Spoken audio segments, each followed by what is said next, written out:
ចាប់ផ្ដើមទទួលបានការចាប់អារម្មណ៍ពីសំណាក់ហាងកាហ្វេនិងសន្តាគារល្បីៗជាច្រើនទេពកោសល្យដ៏អស្ចារ្យរបស់រតនៈបូករួមនឹងគំនិតច្នៃប្រឌិតនិងការរៀបចំផែនការយ៉ាងហ្មត់ចត់របស់អនបានធ្វើឲ្យពួកគេទទួលបាននូវគម្រោងធំៗជាបន្តបន្ទាប់រតនៈបញ្ចេញទេពកោសល្យលើផ្ទាំងគំនូរចំណែកឯអនបញ្ចេញគំនិតគ្រប់គ្រងនិងការរចនាមិនយូរប៉ុន្មានពួកគេក៏បានបើកហាងគំនូរនិងវិចិត្រសាលផ្ទាល់ខ្លួនមួយដែលមានឈ្មោះថាសម្លឹង The Gaze Gallery ហាងមួយនេះវាបានក្លាយទៅជាកន្លែងដែលល្បីល្បាញសម្រាប់អ្នកដែលស្រឡាញ់ចូលចិត្តសិល្បៈគំនូរល្ងាចមួយនៅខណៈដែលរតនៈនិងអនកំពុងតែរៀបចំផ្ទាំងគំនូរថ្មីនៅក្នុងហាងទាំងញញឹមញែមនិងក្តីសុខឡានខ្មៅទំនើបមួយ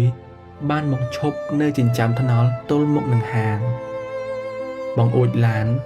ត្រូវបានទម្លាក់ចុះយឺតនោះគឺជាលំពុករបស់អនបុរសដែលតែងតែប្រកាសថាបិទភ្នែកមិនសម្លឹងមើលកូនម្នាក់នេះឥឡូវនេះបែរជាកំពុងសម្លឹងមើលមករូបភាពនៅក្នុងហាងតាមរយៈកញ្ចក់ថ្លាគាត់បានឃើញកូនស្រីដែលធ្លាប់រស់នៅក្នុងរបាំងមាសដ៏សែនឯកោឥឡូវនេះ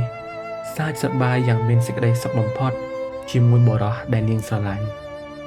គាត់បានឃើញភាពជោគជ័យដែលពួកគេ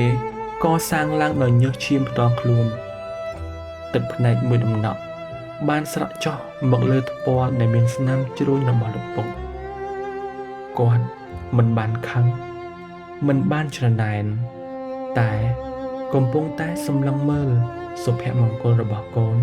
ដោយមោទកភាពដែលមិនអាចលាក់បាំងចិត្តគាត់ញញឹមទាំងទឹកភ្នែករួចបង្គាប់ឲ្យអ្នកបើកបរចេញឡានទៅវិញយ៉ាងស្ងៀមស្ងាត់រតនៈនិងអនងាកសម្លឹងមើលមុខគ្នាទោះបីជាពួកគេមិនបានឃើញលោកពុកនៅទីនោះតែពួកគេមានអារម្មណ៍ថា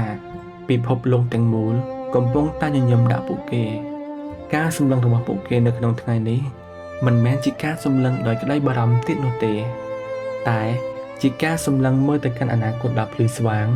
និងការកសាងក្តីស្រឡាញ់និងការតស៊ូមិនបោះបង់។